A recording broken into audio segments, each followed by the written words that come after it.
Eh ben, merci Christophe Mangeant pour cette conférence toujours en début du système, notamment qui aborde la question du modèle World 3. Je vais te laisser la parole pendant à peu près 45 minutes et puis on aura à peu près 15-20 minutes de discussion ensemble. À toi l'honneur.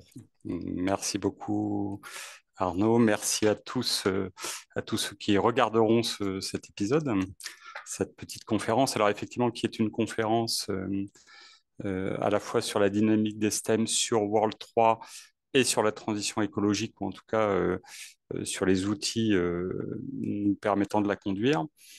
Vous le savez peut-être pour certains d'entre vous qui me connaissent, comme je suis ingénieur militaire, je parlerai ce soir non pas au nom de l'institution militaire, mais en mon nom propre, donc en tant que citoyen et pas en tant que militaire. C'est important à préciser parce que tous les propos que je tiendrai ce soir n'engagent évidemment que moi et personne d'autre.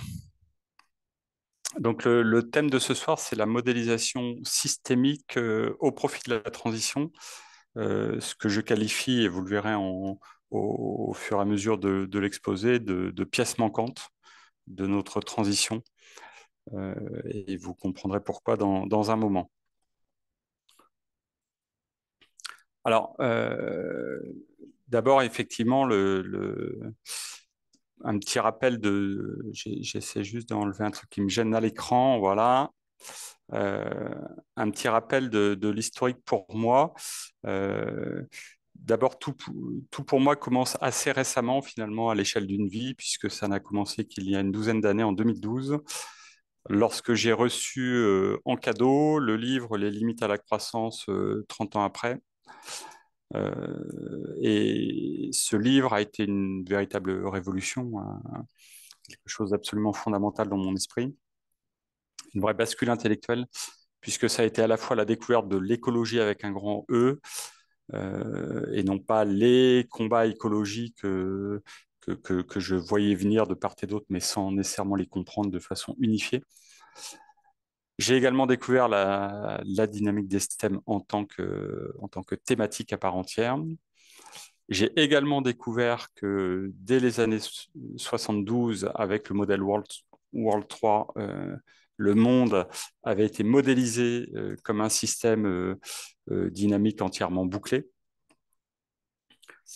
Et donc, ces trois grands facteurs-là ont fait qu'à partir de 2012, je me suis plongé vraiment à temps perdu, le soir, le week-end.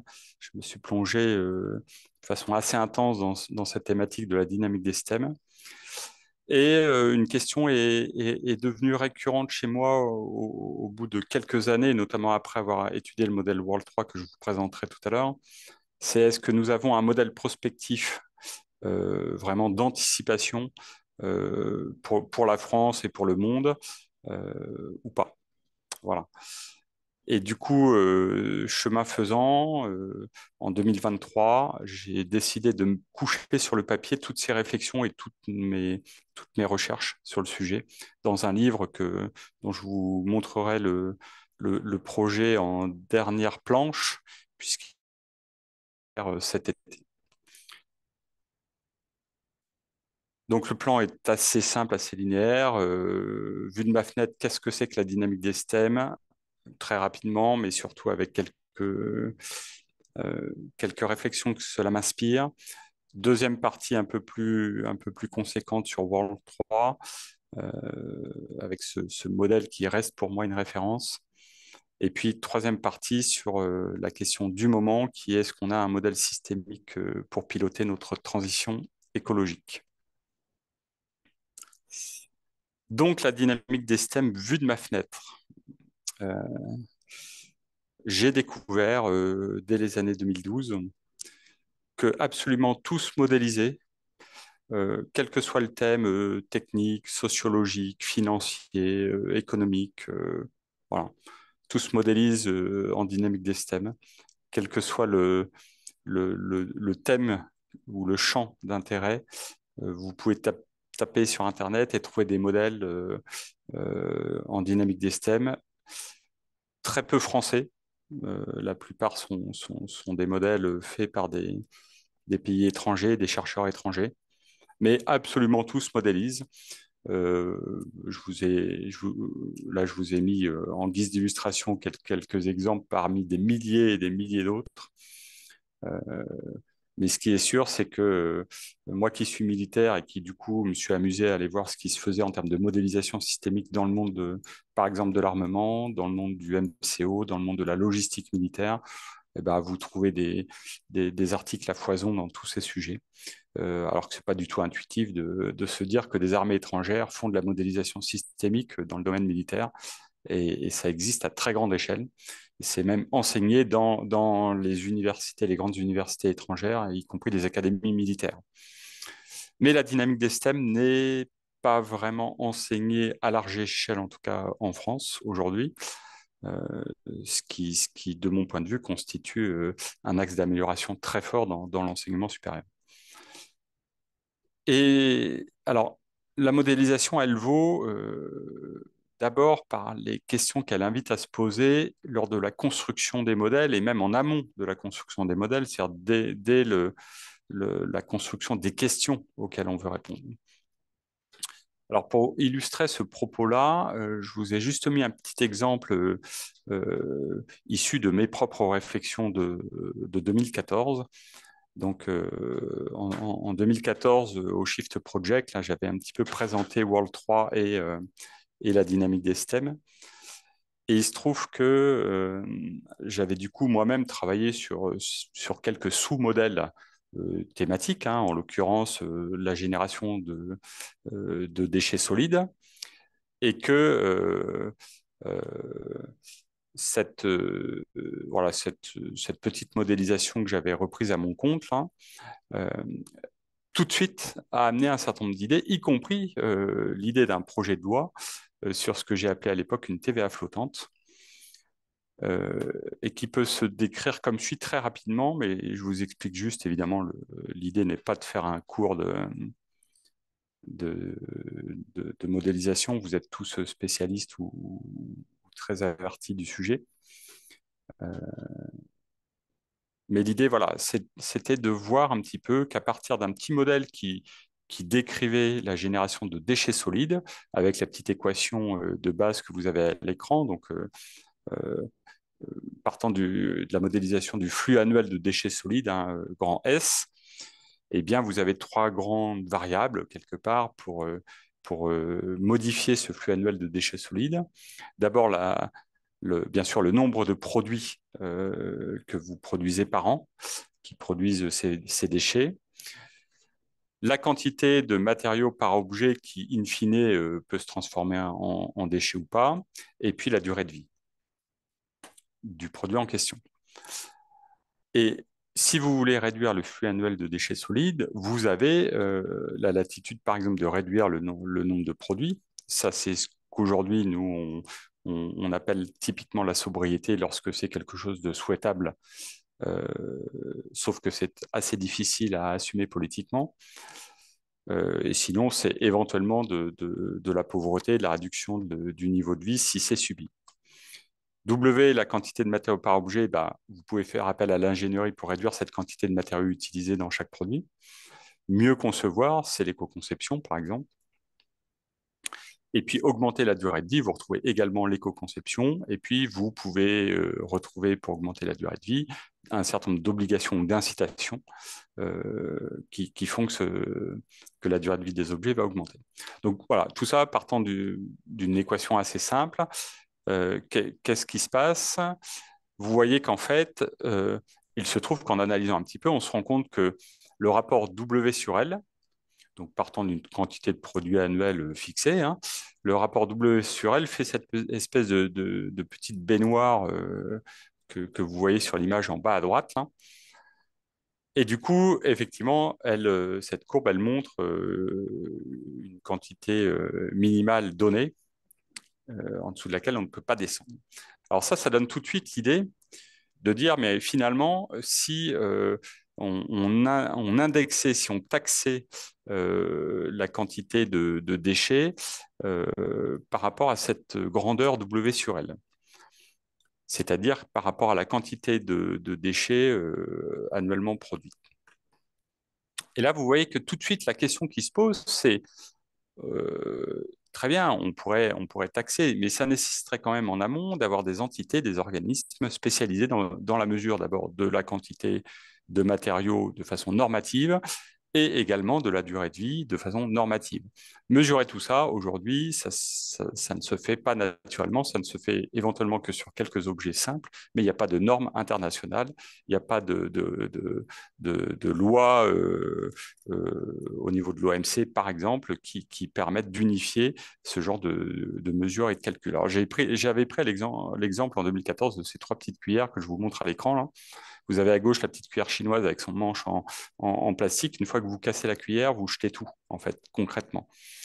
Vous voyez au centre la cuillère qui, elle ne se voit pas bien à l'écran, mais en fait, était une cuillère très, très fine. Globalement, vous donnez ça à vos enfants, ils plient la cuillère et au bout de quelques mouvements, la cuillère casse. Mais comme elle est toute métallique, vous pouvez éventuellement la recycler. Et puis à droite, vous avez la cuillère un peu costaud, mais suffisamment robuste pour qu'elle dure longtemps, que la quantité de matière soit relativement optimisée, c'est-à-dire qu'il n'y en ait pas trop non plus. Et puis, bien sûr, si vous continuez à augmenter la masse de la cuillère, elle aurait toujours sa durée de vie quasiment infinie. Par contre, elle aurait beaucoup plus de matériaux que nécessaire.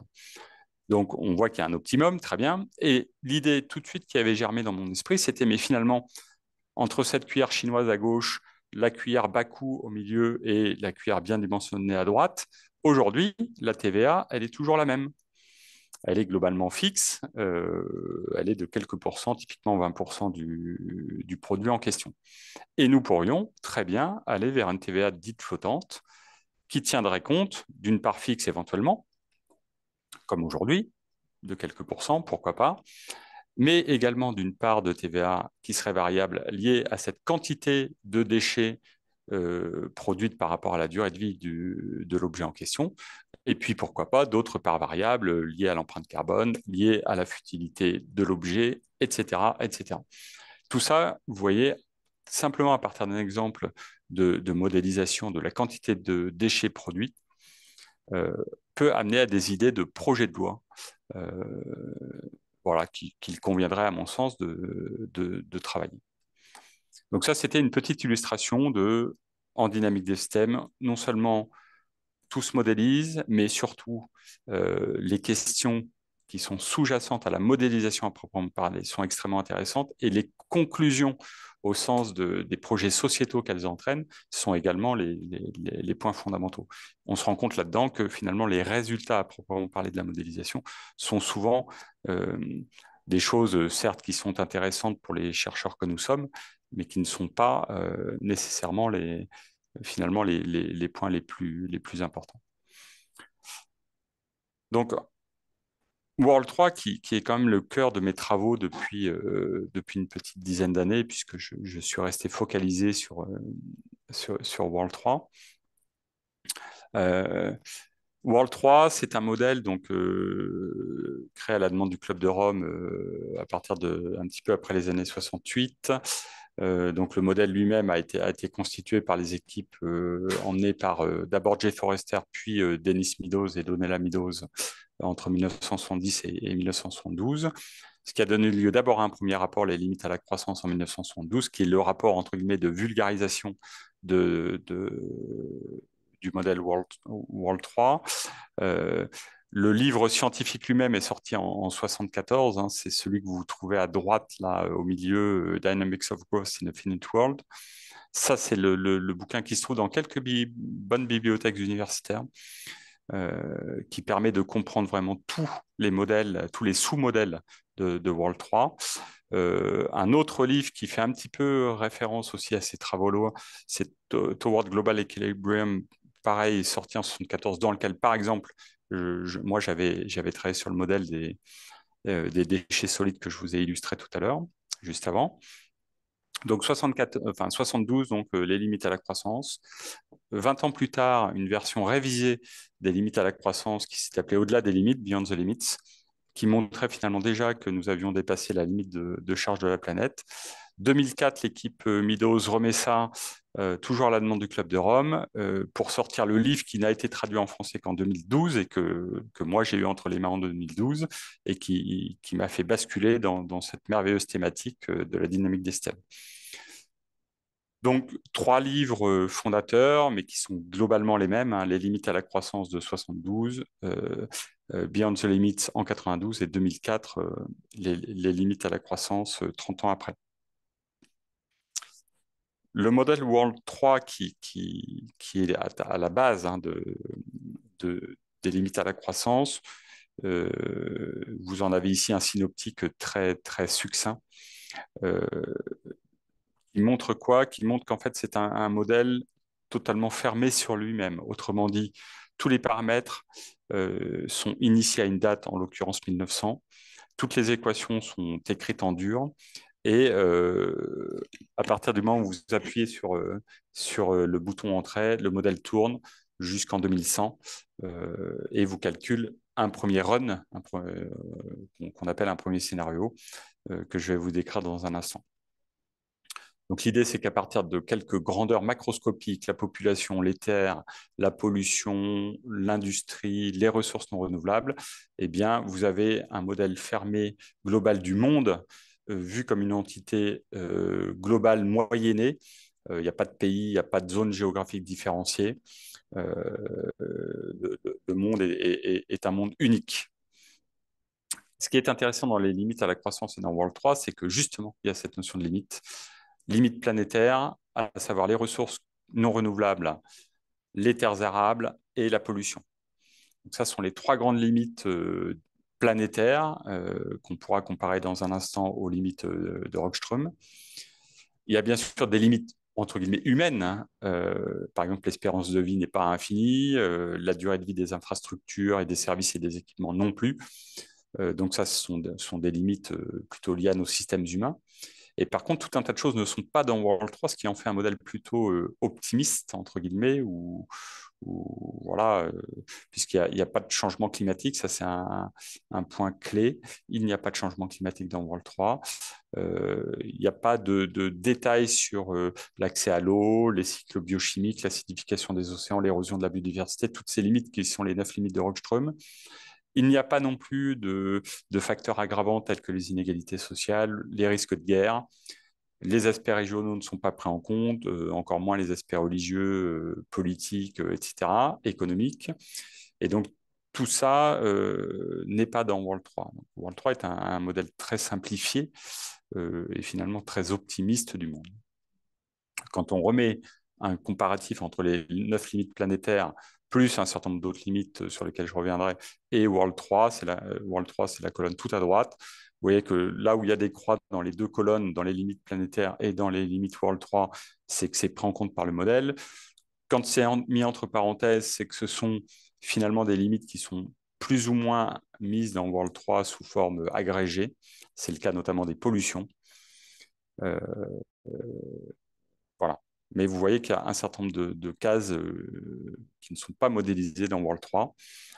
Or, il se trouve qu'à posteriori, depuis 1972, eh bien, les limites planétaires sont de mieux en mieux étudiées. Ce sont notamment les 9 limites de Rockström, pour lesquelles nous avons dépassé la plupart des seuils, hein, sur au moins 6 des 9 limites. Je ne rentre pas dans le détail, vous connaissez ça très bien.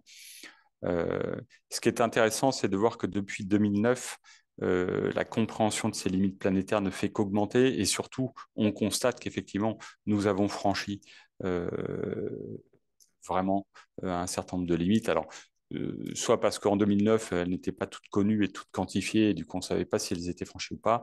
Ce qui est sûr, c'est qu'aujourd'hui, on sait à coup sûr que 6 des 9 limites sont franchies et que les 3 autres, à part l'ozone, sont dans la zone à risque. Donc, on a un tableau assez noir qui confirme a posteriori finalement l'intuition géniale de World 3 qui était de dire que des limites planétaires pourraient entraver la croissance économique mondiale. Ça, c'est le modèle complet de World 3 qui est finalement un modèle très très simple. Je n'ai pas compté, mais il y a peut-être 150 équations au maximum. Euh, et vous voyez mieux sur ce petit schéma que le modèle est entièrement bouclé, c'est-à-dire qu'il n'a besoin d'aucune hypothèse exogène euh, pour tourner, si ce n'est évidemment les hypothèses que vous voulez modifier à l'avenir, c'est-à-dire que quand vous faites tourner le modèle, bah, si vous voulez dire qu'à partir des années 2024, il se passe tel phénomène, vous pouvez activer des leviers dans le modèle, mais pour ce qui est du passé, le modèle est figé. Un exemple je vais être très rapide hein, sur un des sous-modèles de World 3 hein, concernant la démographie. Le, Vous avez représenté à l'écran le sous-modèle de la population mondiale, qui est très intelligent, comme vous le voyez. Il est certes simpliste, entre guillemets, mais il vous montre quoi? Il vous montre un découpage très physique des choses. D'abord, une population de jeunes enfants, c'est-à-dire entre 0 et 14 ans, qui ne sont pas en âge eux-mêmes de faire des enfants, par contre qui peuvent devenir des adultes. Les adultes 15-44 ans sont à la fois une force productive et des adultes capables eux-mêmes d'enfanter et donc de créer de nouvelles naissances. La population d'après 45-64 ans est une population active mais qui n'est plus capable d'avoir d'enfants en moyenne mondiale. Et puis les seniors de 65 ans et plus ne sont plus actifs dans World 3. Et puis, vous voyez qu'un trait caractéristique à toutes ces populations intermédiaires, là, c'est qu'elles elles peuvent soit basculer dans le bloc d'après, soit mourir. Et donc, tout ça est défini à partir de taux de mortalité qui sont tous reliés par une constante, enfin, par une variable, à savoir l'espérance de vie. Et tout ça est relié par un sous-modèle de fécondité et d'espérance de vie, par exemple, qui relie sur le slide à l'écran. Vous avez par exemple les courbes qui relient l'espérance de vie au taux de mortalité dans World 3, en fonction des 4 catégories de population que j'ai listées précédemment. Tout ça pour vous dire quoi? Pour vous dire que le modèle World 3, c'est un modèle très empirique, mais très physique des choses. Il est certes simplifié, mais il relie l'ensemble des phénomènes qui jouent sur l'humanité au premier ordre. Et par exemple, ici, le lien entre l'espérance de vie et le taux de mortalité. Le coup de génie de World 3, c'est finalement l'usage, ou plus précisément la modélisation du stock des ressources non renouvelables sur l'économie mondiale. Alors comment cette chose-là est faite? On est en 1970, ni les capacités de calcul, ni les connaissances scientifiques ne permettent de modéliser très finement l'usage de tels matériaux pour tel type d'industrie ou de telles ressources non renouvelables comme le pétrole, le gaz ou le charbon pour tel type d'usage. Donc les auteurs des limites à la croissance et de World 3 ont procédé différemment. Ils sont partis du principe que le stock de ressources non renouvelables sur Terre n'entraverait la croissance économique mondiale qu'à partir du moment où ces ressources deviendraient limitées. Donc, vous avez à l'écran le petit schéma qui vous dit que à partir d'un stock de ressources non renouvelables connu en 1900, en l'occurrence en 1970, ces ressources sont consommées par l'industrie mondiale et ces ressources ne peuvent que décroître. Elles sont renouvelables, donc il n'y a pas de stock, il n'y a pas de flux de renouvellement, il n'y a pas de flux entrant. Elles sont consommées à cause des besoins de la population mondiale, qui sont montrés sur la petite courbe de droite. Cette petite courbe de droite, vous voyez elle est quasiment linéaire, croissante. Ça dit quoi? Ça dit que plus une population est riche, plus elle a besoin de consommer de matière. C'est globalement ce que vous dit la petite courbe de droite qui en indice en abscisse à la production industrielle, c'est-à-dire la richesse matérielle mondiale, et en ordonnée les besoins en ressources non renouvelables. Et ce qui se passe, c'est que le stock de ressources non renouvelables diminue au cours des âges, depuis l'an 1900 jusqu'en 2100, et que diminuant, on calcule une fraction restante de ressources, et cette fraction restante de ressources, elle permet de dimensionner une fonction contrainte. Fonction contrainte qui va dire qu'au bout d'un moment, eh bien, une partie de l'industrie devra être détournée pour aller chercher ces ressources non renouvelables et une partie toujours plus croissante. C'est ce qu'on voit sur cette courbe-là. Vous avez en abscisse la fraction des ressources non renouvelables encore dans le sous-sol et en ordonnée la fraction justement contrainte. Donc la part de l'industrie qui va être détournée pour aller miner, pour aller forer, pour aller extraire, pour aller chercher ces ressources non renouvelables. Dans le premier scénario de la limite à la croissance, la courbe qui est indiquée montre que jusqu'à ce qu'il reste 60% des ressources dans le sous-sol, eh bien, vous n'avez que 5% de l'industrie mondiale qui est détournée, ou de la production industrielle mondiale qui est détournée pour aller miner et forer. Dès que les ressources se font plus rares, dès qu'il n'en reste plus que la moitié, cette proportion augmente. C'est-à-dire une part de la production industrielle mondiale est détournée vers les mines, les forages, les puits de pétrole, etc. Et puis, dès qu'il n'en reste plus que 40%, 30%, 20%, à 20%, vous voyez qu'il y a 70% de l'industrie mondiale qui est obligée d'aller miner. Ça, c'est dans le premier scénario. Dans les scénarios suivants, que je vais vous expliquer dans 2 minutes, eh bien, les ruptures technologiques permanentes sont supposées par hypothèse. Et donc, dans ces scénarios-là, eh bien, finalement, on n'a pas besoin de faire beaucoup plus d'efforts tant qu'il reste au moins 90% des ressources dans le sous-sol. Donc, vous voyez, je vais y revenir, mais c'est un scénario à la fois de transition énergétique et de rupture technologique permanente, ce qui veut dire que World 3 avait déjà intuité un certain nombre de progrès technologiques. Alors, qu'est-ce que ça dit, World 3 Je vous ai mis 2 exemples, les exemples pour la population et pour la production industrielle. Pour la population, dans le premier scénario, qu'est-ce qui se passe? La croissance démographique se passe nominalement jusque dans les années 2020. À partir des années 2020, patatras, ça s'écroule. Les auteurs de World 3 cherchent à comprendre pourquoi. Il se trouve que c'est le manque de ressources naturelles euh, qui fait que l'industrie, au lieu de produire des biens de consommation, au lieu de produire des services, au lieu de produire des biens pour le milieu agricole, pour le monde agricole, des tracteurs, des engrais, des phytosanitaires, eh bien, doit aller chercher du pétrole, du gaz, du charbon dans le sous-sol ou autre chose, et du coup n'a plus les moyens de produire les biens dont les personnes ont besoin. Tout ça amène à un scénario d'effondrement à partir des années de la décennie 2020-2030, à cause donc de la crise des ressources non renouvelables.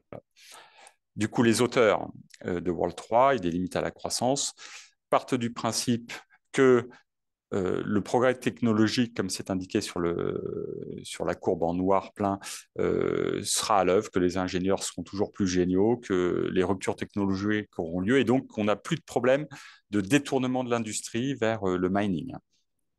Et puis, cerise sur le gâteau, ils partent du principe qu'il y a 2 fois plus de ressources que tout ce qu'on calcule sur Terre dans les années 70. Donc, on suppose qu'il y a 2 planètes Terre en termes de ressources, ce qui finalement est un scénario de transition énergétique dans l'esprit des auteurs, c'est-à-dire que si par exemple la fusion est mise au point, si chacun a des SMR, etc., eh bien, nous pourrions aller chercher les derniers atomes de cuivre, de fer, de manganèse, sans rien détourner du tout de l'industrie, puisque tout serait accessible facilement. Et donc, ils font un deuxième run. Ça donne lieu au deuxième scénario qui s'écroule, lui, dans les années 2040. Pour cette fois, plus une question de ressources, d'accessibilité des ressources, mais pour une question liée à la crise de la pollution des terres. Autrement dit, la population mondiale a continué à croître, à consommer toujours plus, de façon exponentielle. Et patatras, la pollution liée à l'agriculture et à l'industrie se retrouve dans les terres qui deviennent infertiles et incapables de produire la nourriture mondiale. Les auteurs des limites à la croissance font le pari qu'à partir des années 2002, les ingénieurs agronomes font des miracles et luttent contre, enfin, les ingénieurs industriels et agronomes font des miracles pour lutter contre la pollution des sols. Et donc, un troisième scénario tourne, dans lequel il est fait l'hypothèse qu'à partir des années 2002, eh bien, il n'y a plus de pollution des sols, enfin que cette pollution est réduite de 4% par an.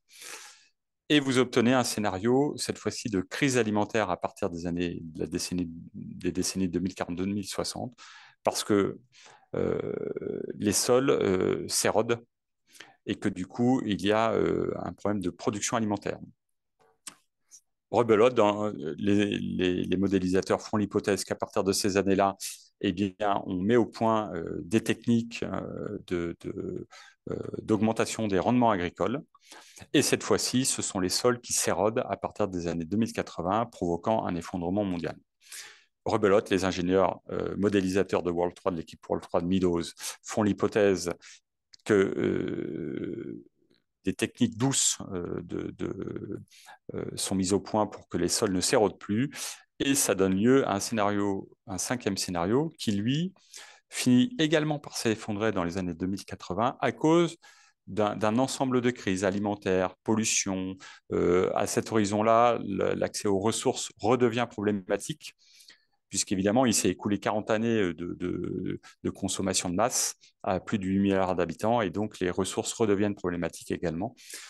Et du coup, les auteurs font l'hypothèse que dès les années 2002, eh bien, le monde comprend tout ça, puisqu'on est en 1972, hein, je vous le rappelle. Donc, en 1972, les auteurs se disent que le monde mettra quelques années à anticiper et à comprendre, mais qu'ils le feront, et que du coup, à partir des années 2002, une politique globale de transition écologique sera lancée.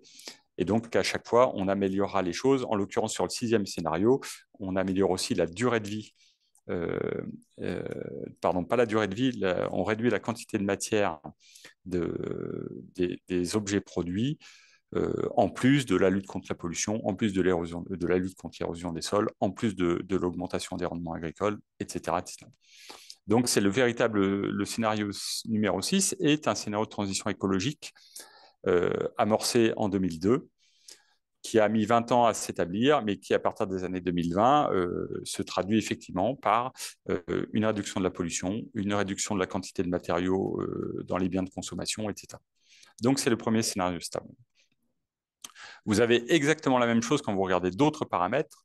En l'occurrence, si vous regardez la production industrielle mondiale qui, dans World 3, globalement est assimilable au PIB, hein.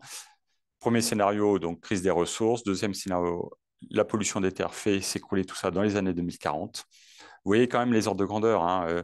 Globalement, dans le premier scénario, en 2060, on est revenu au niveau de la Seconde Guerre mondiale, pour faire simple. Et dans le deuxième scénario, comme précédemment, il ne faut que 20 ans de plus pour que ça s'écroule de façon assez majeure. Donc, vous retrouvez exactement le même type de courbe que pour la population. Et quand vous comparez tout ça à la réalité, bah, vous avez ce genre de graphique, c'est-à-dire que globalement, ça fit quand même très très bien jusqu'à présent, même si la population est en train de diverger un petit peu là, des courbes simulées par World 3 depuis quelques années. Euh, donc sur la population, ça fit quand même bien. Pareil, les ordres de grandeur, en 1940, vous voyez qu'il n'y a pas de trace de la Seconde Guerre mondiale. Euh, donc quand on tue 50 millions de personnes et quand on est plusieurs milliards sur Terre, ça ne se voit pas sur les courbes. Ce qui vous laisse entrevoir ce que ça veut dire un effondrement quand à partir des années 2040, là, on perd 1 milliard de personnes en 15 ans. Voilà, donc c'est un effondrement dans World 3. Si jamais ça se produit en vrai, c'est pas de la rigolade. Vous avez par exemple à l'écran là une comparaison entre la croissance expérimentale en carré du PIB mondial et les courbes de 3 à 4 scénarios dans World 3. Le premier scénario qui vous montre un effondrement du PIB, donc qui passe dès les années 2020 en négatif partout, donc récession mondiale.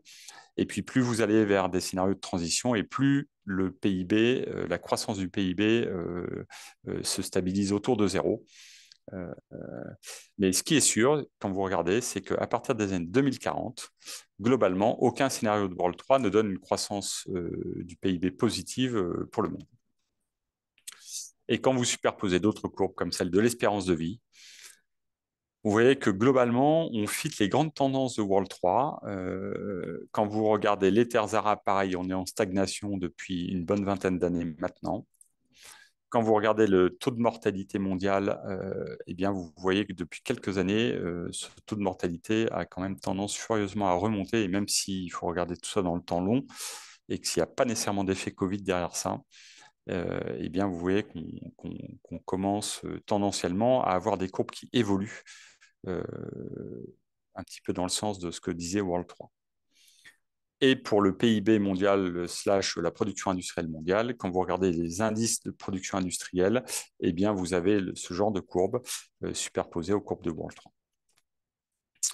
Je ne détaille pas plus, j'avance. La question donc, qui est posée, c'est finalement World 3 semble donner quand même des choses assez justes quant à l'avenir du monde. Et donc la question, c'est est-ce qu'on a en France aujourd'hui un macro-modèle systémique, à la fois mondial et français, pour piloter, pour voir l'avenir de la France dans les décennies à venir?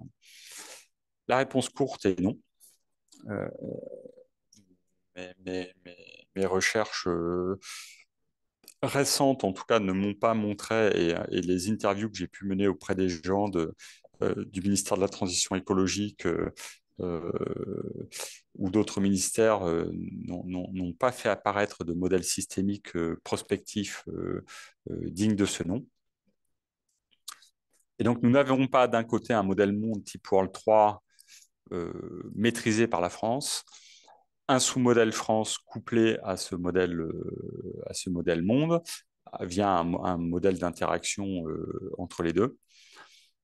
Et donc la question c'est quid de la France dans les décennies à venir, soumise à la fois à des contraintes mondiales qui ne vont pas manquer de s'exercer sur nous et liées à nos propres contraintes nationales, hein, ne serait-ce que la taille du territoire qui est finie, une population qui est ce qu'elle est, une campagne et une urbanisation qui sont ce qu'elles sont. Et un manque de ressources naturelles, évidemment. Donc, nous n'avons pas aujourd'hui de modèle. En revanche, on a beaucoup de scénarios et j'invite dans le livre à faire attention au subtil distinguo entre scénario et modèle. Un scénario, c'est d'abord une histoire qui peut s'appuyer sur un modèle. C'est le cas des scénarios de World 3. Mais qui peuvent très bien, entre guillemets, être sortis du chapeau et faire la part belle à l'imaginaire ou à des lois qui sont peu physiques. Et donc, moi, à chaque fois que je vois le mot scénario dans un rapport, hein, j'en ai mis quelques-uns à titre illustratif sur cette planche, je ne vais pas voir les résultats des scénarios en premier, je vais voir les hypothèses. Et typiquement, la plupart des modèles sont des modèles dits intégrés, des IAM, des Integrated Assessment Models, qui sont aujourd'hui des modèles d'entrée-sortie, ni plus ni moins, dans lesquels vous avez sur la partie gauche de la figure toutes les entrées qui sont mises généralement en dur, hein, qui sont des hypothèses exogènes au modèle, pour aboutir effectivement à des sorties de calcul du modèle. Mais vous voyez que dans World 3, il n'y a pas d'hypothèse d'entrée. Il y a un état du monde en l'an 1900 et ensuite le monde évolue. Là, si vous voulez, dans la plupart des modèles IAM utilisés aujourd'hui par les grandes administrations, par les grands ministères, eh bien, vous avez des hypothèses en entrée qui vous permettent d'optimiser en fait des fonctions contraintes. J'ai listé quelques modèles, par exemple ceux de Bercy, là, parce que j'ai cherché évidemment si au ministère des Finances nous avions des modèles d'anticipation à très grande échelle, hein, très grande constante de temps, c'est-à-dire sur les décennies à venir. Et la réponse, c'est qu'en fait, la plupart de ces modèles sont des modèles très sectoriels et qu'ils n'interrogent pas les limites ni planétaires ni françaises et que ce sont des modèles de très court terme, souvent typiquement 1 ou 2 ans, pour prédire, souvent par extrapolation, par exemple le PIB, mais pas que. Est-ce que l'Europe a quelque chose de plus performant? À peine, à peine. Pourquoi? Bah parce que vous le voyez sur ce petit graphique, sur ce petit schéma, euh, souvent les hypothèses soit économiques, soit liées à la population sont des hypothèses d'entrée exogènes qui sont intégrées de force dans les modèles européens et qui n'interagissent pas en boucle fermée sur ces mêmes modèles. Voilà, donc ce sont des hypothèses, mais même si le modèle vous dit qu'il n'y a plus de nourriture, votre population continuera à croître. Là encore, ce sont des modèles donc d'entrée-sortie. Il existe quelques modèles un peu plus qui se rapprochent davantage de World 3, Euh, mais, euh, mais voilà, c'est pas ce qui fait la force de l'Europe aujourd'hui en termes de prospective. Un seul modèle, à ma connaissance, est un peu digne d'être mentionné dans ce panorama des modèles prospectifs, c'est le modèle MEDEAS, qui est en construction depuis les années 2020. Alors un petit peu avant avec le modèle Monde qui doit dater, je crois, de 2018. Ce sont des modèles Gigong, un modèle monde, un modèle européen et pour les pays qui le souhaitent, des sous-modèles nationaux. L'Autriche et la Bulgarie, typiquement, participent à MEDEAS et ont développé leurs propres modèles nationaux couplés au modèle monde et au modèle européen. Il y a des dimensions physiques beaucoup plus marquées, à l'instar de World 3 dans le modèle MEDEAS. Et puis, c'est un modèle de prospective de long terme, puisqu'il court jusqu'à au moins l'horizon 2100. Malheureusement, la France n'est pas dans MEDEAS à l'heure actuelle. L'ADEME a fait un gros travail en 2022, 2020, euh, qui s'est appelé Transition 2050, qui justement a consisté à partir d'un agrégat de plusieurs modèles et de centaines de collaborateurs, à essayer de faire un macro-modèle pour l'avenir de la France à horizon 2050, notamment vis-à-vis du changement climatique, l'objectif étant de rendre la France neutre en carbone en 2050. Voilà, donc malheureusement, dans le rapport de présentation, seuls les 4 scénarios optimistes sur les 11 initiaux sont mentionnés. Globalement, c'est comme si on présentait World 3 en ne vous présentant que le scénario numéro 6, c'est-à-dire celui de transition écologique, en oubliant tous les autres scénarios beaucoup plus pessimistes, mais qui ne sont pas moins improbables. Voilà. Donc là encore, vigilance sur le fait d'aller regarder dans le détail les hypothèses, non seulement intégrées dans le modèle, mais aussi ce qu'on en dit en termes de sortie, puisque quand on ne retient que les scénarios optimistes, on laisse croire aux Français qu'on a le choix entre un scénario tout technologique ou tout sobriété. On oublie juste qu'il y a des scénarios qui sont aussi des scénarios d'effondrement qui ne sont pas mentionnés. Et du coup, comme l'État français et les grandes administrations ne sont pas vraiment les acteurs porteurs de cette modélisation prospective, eh bien, ce sont les associations, les entreprises privées comme Carbone 4 qui font le job. Et typiquement, le PTEF du Shift, hein, auquel j'ai plus que modestement participé, puisque moi, j'avais plus le temps et donc au bout de quelques réunions, j'ai arrêté. Mais des milliers et des milliers, des dizaines de milliers de personnes ont contribué à ce PTEF, ce qui est ce qui est quelque chose à souligner. Eh bien, ce PTEF aujourd'hui n'est pas encore un modèle, hein, puisqu'il a plutôt été traité comme un agrégat on va dire, de secteurs économiques français, mais pas vraiment mis comme un modèle. Il y avait quand même un effort de cohérence globale qui avait été fait par les chefs de projet, mais ce n'est pas un modèle en tant que tel. Euh, voilà, donc en tout cas, belle initiative qui pourrait se poursuivre très probablement, puisque c'est en construction depuis à peu près 2 ans chez Carbone 4 par le modèle Iris, qui est un espèce de super modèle World 3 désagrégé au niveau de chaque secteur industriel français. En conclusion, puisqu'il est moins le cas, euh, très rapidement, moi j'ai découvert en 2012 que la transition écologique, c'était bien l'enjeu avec un grand L majuscule, un grand E majuscule du 21e siècle. Que globalement, nous aurions le choix entre faire une transition ou faire la guerre. Et là, c'est le militaire qui parle pour le coup. Que les problèmes sont très complexes et que du coup, nous ne pouvons les traiter que par des approches pluridisciplinaires, euh, y compris d'ailleurs en associant les sciences molles, hein. Il est très, très probable que les aspects sociologiques des choses, les aspects liés notamment aux inégalités, doivent être pris en compte dans la modélisation. Qu'il faut penser sur le long terme, ça c'est vraiment le retour d'expérience de World 3, c'est qu'il faut penser les décennies, voire les siècles à venir pour voir venir les problèmes structurels de long terme et donc mieux anticiper et mieux gérer par conséquent le court terme. Et que dans tout ça, évidemment, la dynamique des systèmes, c'est une méthode extrêmement puissante qui permet de se poser les bonnes questions dès la construction, dès l'amont de la modélisation. Et malheureusement, en tout cas dans l'état de mes recherches, je n'ai pas trouvé de modèle type World 3, ni même World 3 France, en tout cas que la France se soit appropriée. Euh, et donc qui permettent de construire notre transition. C'est donc la pièce manquante de la transition. Et la pièce manquante, c'est le titre de mon futur livre qui devrait sortir donc cet été, puisque j'ai envoyé les dernières corrections ce lundi, donc aujourd'hui même. Et donc vous avez en avant-première, puisque même mon épouse ne l'a pas vu, la maquette à l'écran. Voilà. Euh, qui donc résume tout ce que qui détaille plus précisément tout ce que je viens de vous dire, qui évidemment donne beaucoup plus de précision sur tout ça. Voilà, donc j'espère que ce livre sortira bientôt, mais il était important pour moi d'écrire tout ce que j'avais fait comme travaux à titre privé depuis une dizaine d'années maintenant, pour expliquer que nous ne sommes pas loin, je pense, en tout cas, on en a la capacité en France d'avoir toutes ces compétences réunies pour faire un beau modèle prospectif, mais qu'aujourd'hui, ça n'est pas fait. Et j'en ai fini.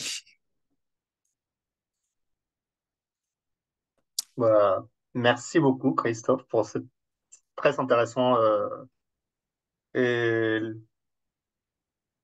discussion. Et je pense, bah, c'est Arnaud, il est parti, il m'a demandé d'animer un peu la discussion.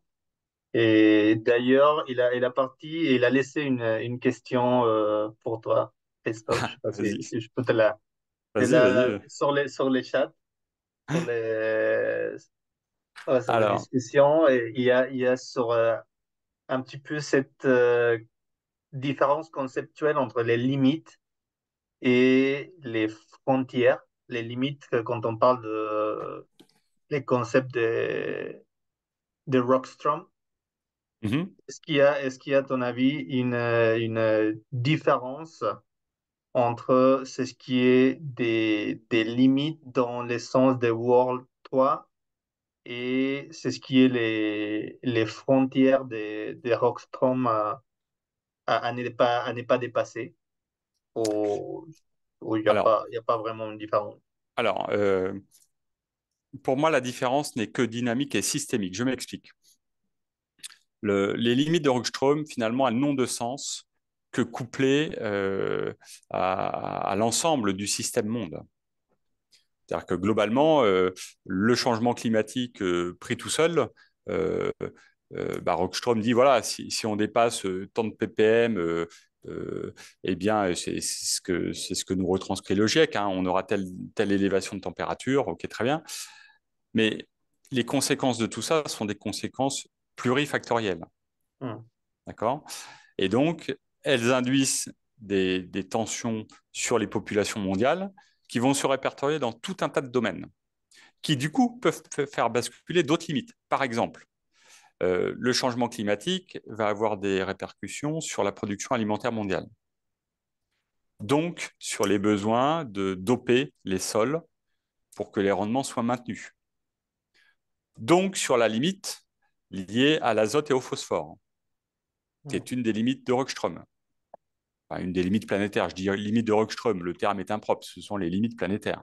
C'est pas parce Mhm. que c'est l'équipe Rockström qui en a un petit peu promu la théorisation que c'est les limites de Rockström, ce sont les limites planétaires. Toutes ces limites sont liées. Elles sont toutes liées les unes entre elles. D'accord. euh, la couche d'ozone, détruite par les CFC, par les gaz CFC, c'est de la production industrielle. Et donc, c'est très lié au système industriel mondial. Et tout est lié comme ça. D'accord. Donc, en fait, les limites planétaires doivent être vues comme un tout.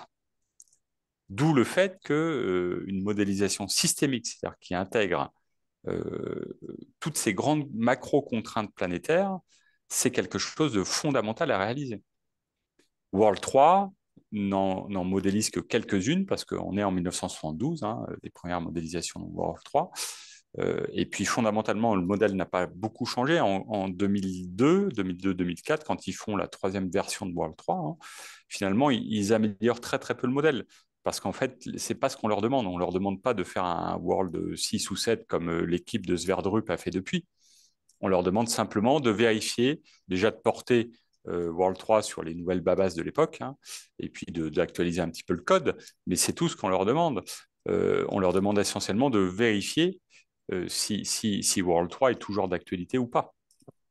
Et finalement, tout ça a été depuis assez largement documenté par Graham Turner, Gary Hinton et consorts, qui sont des chercheurs qui, dans les années 2010-2020, là, ont comparé de nouveau les résultats de World 3 à l'expérience et ont montré qu'effectivement, malgré le fait que ce modèle ne tient compte que de quelques limites planétaires, il était relativement exact. Voilà.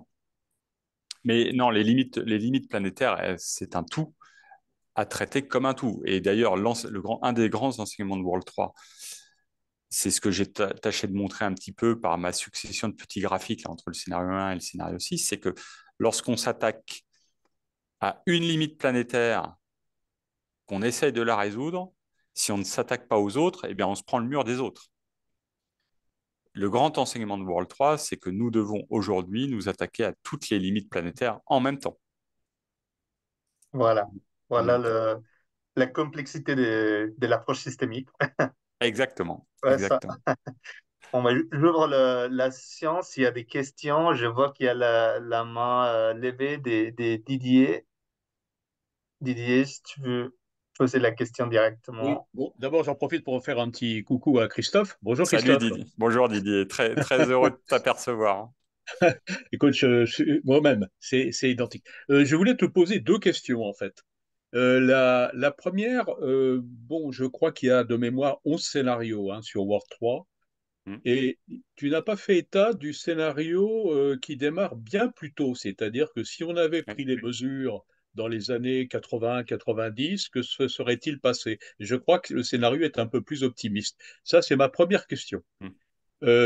La deuxième question, que j'ai perdue d'ailleurs en fil de la route, bon, c'est pas grave. Réponds à la première question déjà, et puis je pense que la deuxième me reviendra. Ah oui, Oui, la deuxième est revenue. En fait, quand on fait une analyse de sensibilité du modèle, effectivement, on s'aperçoit que, bon, que ce soit sur Vensim ou Stella, ou même sur le modèle existe en Python, hein, bien sûr, on oui, peut aussi. oui, oui. On s'aperçoit que ce sont vraiment les ressources qui est le point d'achoppement, hein, et plus que la pollution. Tu confirmes ou pas? Alors non, je ne confirme pas. Alors je vais répondre à ta première question. Déjà, alors oui, je n'en parle pas, j'en parle dans le livre. Le scénario, je crois, c'est le scénario numéro 10 de mémoire, qui dit, voilà, si nous avions fait le scénario numéro 6 à partir de 1980, le monde serait aujourd'hui dans un état relativement stable et soutenable. De mémoire, ça doit être à 6 milliards d'habitants et globalement une production industrielle stabilisée, des ressources qui ne diminuent quasiment plus, puisque, comment dirais-je, quelque part, un vaste mouvement de recyclage mondial aurait été mis en place, etc. Donc ce scénario, je ne le présente pas là, parce que si je le présente, il faut que je présente le scénario miroir, alors que j'ai présenté, mais je ne vous l'ai pas évoqué, enfin je ne l'ai pas présenté en tant que tel. Je vais le remettre à l'écran. Il apparaît quand même sur une courbe, mais j'en ai pas parlé. C'est le scénario que vous voyez ici. Alors, c'est celui-ci. C'est le scénario 9 bis plus 20 ans. Mhm, Alors en mhm, fait, si je présente le scénario lié aux années 80, c'est-à-dire une transition écologique, le scénario 6 fait en 1980, je dois montrer aussi le World 3 quand on lance les actions à partir des années 2020. D'accord?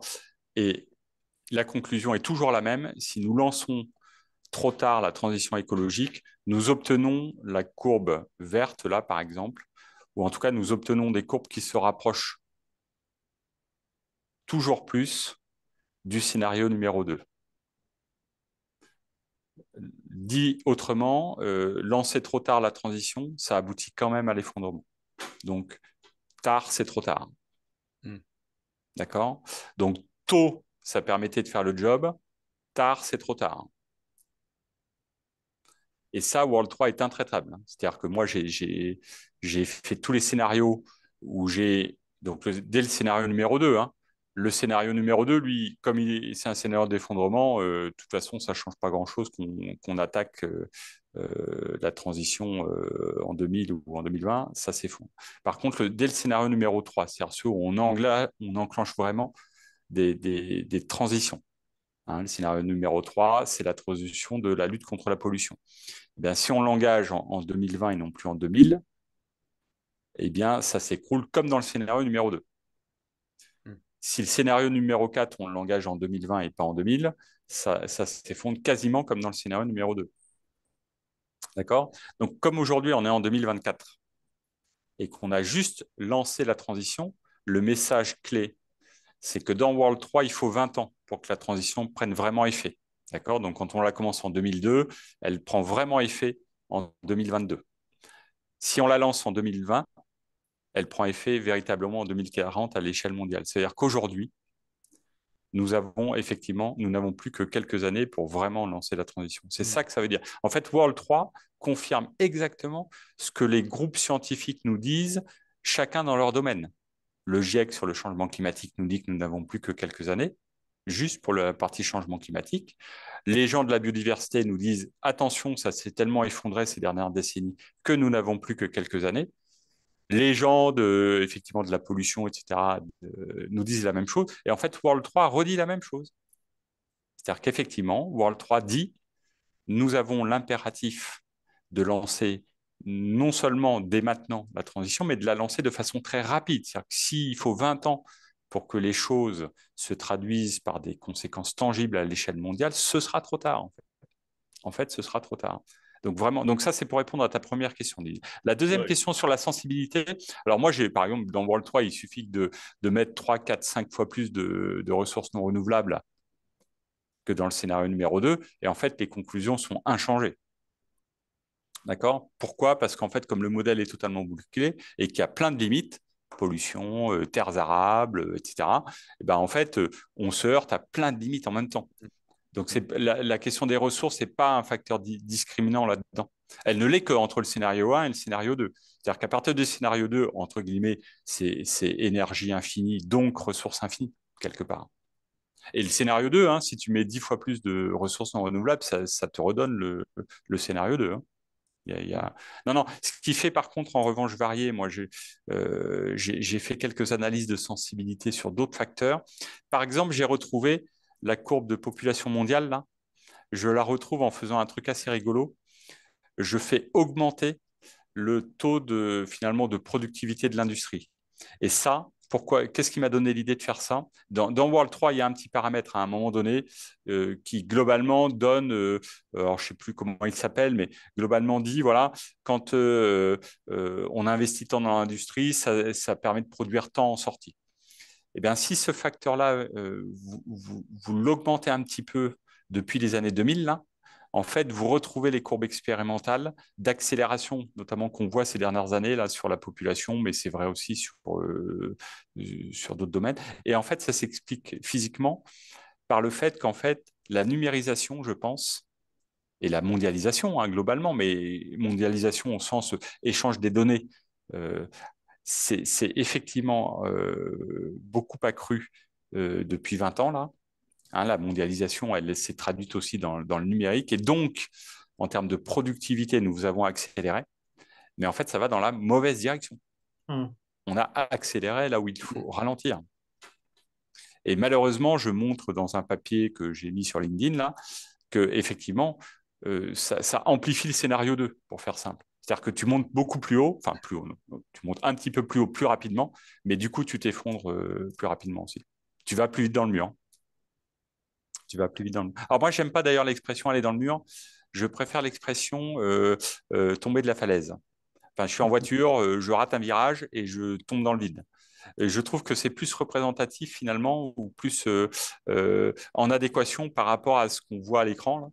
c'est-à-dire le fait que il y a cette falaise d'effondrement qui nous attend potentiellement. Et en fait, on tombe d'autant plus vite et d'autant plus haut que sur notre bord de route en montagne, on est allé trop vite et sans regarder la route, quoi. Donc on se prend le virage, donc on ne se prend pas le mur, hein, au contraire, on se prend le Mhm. virage où il n'y a pas de mur, et donc on se retrouve dans le vide. Et donc on tombe de plus haut et plus vite. Donc non, mais moi, la bonne nouvelle que je retiens dans le livre, hein, et c'est la conclusion du livre, hein, c'est que certes, tout ça est très noir, hein, mais en fait, justement, nous en avons conscience, Mhm. nous en avons la connaissance, et nous avons les compétences techniques, scientifiques, humaines, euh, y compris philosophiques, hein, je pense. Aujourd'hui, quand Aurélien Barraud dit qu'aujourd'hui, nous avons un problème axiologique avant d'être un problème scientifique et technique, il a raison. Et je pense qu'un certain nombre de gens partagent ce constat que c'est d'abord un problème moral et de valeur. Mais il n'empêche que les outils d'aide à la décision comme World 3 ou les outils de prospective sont des outils qui peuvent nous aider à quantifier les efforts à réaliser. Oui, mais Christophe, Ouais. justement, tu parlais de l'aspect comportemental et humain, Mm. et là, il nous manque la boucle de rétroaction, c'est-à-dire, en fait, comment l'homme, même s'il a pris conscience, peut agir. Enfin, Oui, il y a pas cette boucle. alors elle y est, mais elle est statique dans World 3. Dans World 3, à chaque fois qu'il y a un délai lié à l'inertie de la Ouais, complexité du monde, ouais. ce délai est fixe, il est à 20 ans. Je ne me suis pas amusé encore à faire varier ce délai. Tu vois, on pourrait créer un stock qu'on pourrait appeler, je sais pas moi, éco-anxiété, pour prendre un thème à la mode, hein. On pourrait créer un stock comme ça, un stock type conscience universelle, euh, de conscience universelle. Tu vois. Et en fait, on pourrait très bien dire que plus ce stock augmente de conscience universelle, plus le délai pour transformer la société se réduit. Il pourrait D'accord. passer de 20 ans à 15 ans, 10 ans, 5 ans. C'est ce que j'aspire c'est ce que j'appelle de mes voeux finalement. Quand je vous dis que là, il est déjà trop tard, si il faut encore 20 ans pour faire la transition, c'est déjà trop tard d'après World 3. En revanche, s'il faut moins de 20 ans pour que la transition se matérialise, supposons qu'il faille plus que 10 ans, eh bien, on est en 2024. En 2034, cette transition peut être traduite à l'échelle mondiale dans les faits, hein, c'est-à-dire que tous les pays s'y sont mis, etc. Et là, effectivement, on est avant les années 2040, donc on a encore le temps. Hmm. Ok. Tu vois. Mais on voit bien qu'on parle là de quelques années à chaque fois. On parle de l'horizon 2040. World 3 nous dit qu'après 2040, c'est foutu. Donc, effectivement, on a un enjeu aujourd'hui, un double enjeu. Le premier enjeu, c'est effectivement de décider la transition dans tous les domaines, hein, que la World 3 illustre les quelques domaines en question, hein. La production industrielle qui doit devenir, entre guillemets, plus vertueuse, le monde agricole, effectivement, qui doit rentrer dans des pratiques agricoles moins polluantes, qui préservent davantage les sols, etc. Préservation des ressources. Et puis, bien sûr, il n'y a pas dans World 3 les écosystèmes et ce genre de choses qu'il faudrait rajouter. Mais néanmoins, euh, ce que nous dit World 3, c'est qu'il faut effectivement enclencher toutes ces transitions, et que si nous les enclenchons, effectivement, suffisamment vite, hein, donc un, il faut les enclencher rapidement, et deux, il faut qu'ensuite ça aille beaucoup plus vite que les 20 ans de World 3. Donc oui, effectivement, alors là où je te rejoins Didier, c'est qu'aujourd'hui, effectivement, dans World 3, c'est pas suffisamment bien modélisé, cet aspect humain des choses, hein, cette inertie liée à la complexité du monde, à la fois liée à la complexité psychologique, c'est-à-dire entre le moment où tu sais quelque chose et le moment où tu agis à l'échelle individuelle, il y a déjà un temps non nul, et c'est encore plus vrai à l'échelle sociétale dans des mondes, dans des sociétés complexes telles que les nôtres. Telles que les nôtres. Ouais. Et c'est probablement plus vrai encore en démocratie, donc c'est un facteur de plus. C'est-à-dire que dans le monde démocratique, les instances démocratiques prennent du temps pour délibérer. C'est comme ça qu'on a construit nos démocraties. Et donc, ce temps-là, effectivement, est un temps d'inertie, vu des transitions à conduire. Ok, merci. Ouais. Bah, merci beaucoup, Christophe. Je crois que C'était une discussion qui nous reste, on aura beaucoup plus de temps, besoin de beaucoup plus de temps pour approfondir. Honnêtement, ça me Bien. passionne. Et on pourrait, je pense qu'on a un petit peu dépassé les temps. Je te remercie encore une fois en Je vous nom mets de mon livre Edward. histoire de faire un petit peu de pub à la fin, hein. Comme ça, quand il sortira, vous Ouais, l'aurez en tête. j'ai fait un screenshot pour Voilà, la pièce l'écran manquante. pour l'acheter quand ça sera disponible. Alors, malheureusement, j'ai pas eu la préface de Jean-Marc Jancovici, qui n'a pas eu le temps de lire le manuscrit que je lui ai envoyé. Mais j'admets être très fier d'avoir la préface d'Hugo et de Philippe, Et puis, qui sont des gens que j'admire beaucoup et qui ont, pour le coup, eux, écrit déjà beaucoup sur le sujet. Mais avoir leur préface, c'est quelque chose qui me touche beaucoup. Voilà. Donc, au-delà du livre, il y a au moins les préfaces qui sont à lire. bon, Voilà. merci beaucoup Bon, encore. j'ai dépassé un petit peu, mais voilà, Non, c'est ce c'était que je très bien. pouvais vous dire. Très bien. À très bientôt à Bon, tous. Bonne soirée à tous. bonne soirée à tout le monde et Au merci beaucoup plaisir. pour la À Au bientôt sur plaisir. nos lignes Au intérieures de la revoir. dynamique des À bientôt. systèmes. Eh oui, à bientôt. Au revoir.